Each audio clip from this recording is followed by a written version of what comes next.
ये कहानी एक गरीब आदिवासी व्यक्ति रामू की है, जो जंगल के किनारे बसे छोटे से गांव में रहता था। रामू का जीवन कठिनाइयों से भरा था।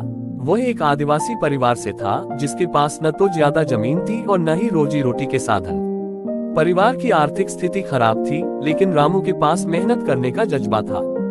गांव के लोग रामू को उसकी ईमानदारी और मेहनत के लिए जानते थे। वह बचपन से ही जंगल में जाकर लकड़ी, फल और जड़ी बूटियां इकट्ठा करता और गांव के बाजार में बेचता था। इससे उसकी रोजमर्रा की जरूरतें मुश्किल से पूरी होती थी।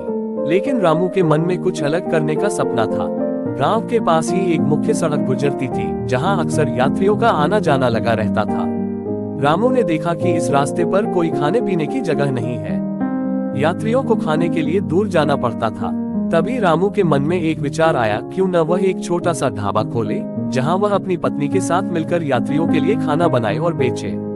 हालांकि रामू के पास ढाबा खोलने के लिए पैसे नहीं थे, लेकिन उसने हार नहीं मानी।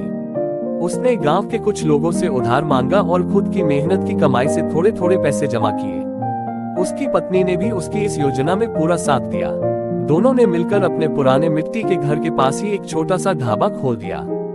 ढाबा ज्यादा बड़ा नहीं था, बस कुछ लकड़ी की बेंच और एक मिट्टी का चूल्हा। लेकिन रामू और उसकी पत्नी का खाना इतना स्वादिष्ट था कि धीरे धीरे लोग उनके ढाबे पर आने लगे। वह ताजी सब्जियां और गांव की पारंपरिक मसालों का इस्तेमाल करते थे, जिससे उनके खाने में अलग ही स्वाद होता था। यात्रियों के अलावा गांव के लोग भी अब रामू के ढाबे पर आकर खाना खाने लगे। रामू का ढाबा धीरे धीरे प्रसिद्ध होने लगा। लोग दूर दूर से उनके हाथ का खाना खाने आते थे। जो लोग कभी रामू को गरीब समझते थे, अब वही लोग उसकी प्रशंसा करते थे। रामू ने जो सपना देखा था, वह अब साकार हो रहा था। उसने अपने मेहनत और ईमानदारी से अपने परिवार की आर्थिक स्थिति को बेहतर बना लिया था। अब उसके बच्चे अच्छे स्कूल में पढ़ने लगे थे और उनका जीवन पहले से बेहतर हो गया था। इस तरह रामू की मेहनत और दृढ़ निश्चय ने उसे गरीबी से बाहर निकाला। उसका ढाबा अब सिर्फ एक व्यवसाय नहीं था, बल्कि उसके जीवन की सबसे बड़ी उपलब्धि थी। रामू और उसकी पत्नी ने दिखा दिया कि अगर मेहनत और ईमानदारी से काम किया जाए, तो कोई भी सपना साकार हो सकता है।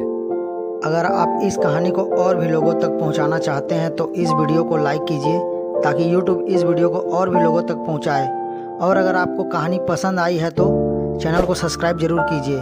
मिलता हूं मैं अगली बार इसी तरह की कहानी के साथ।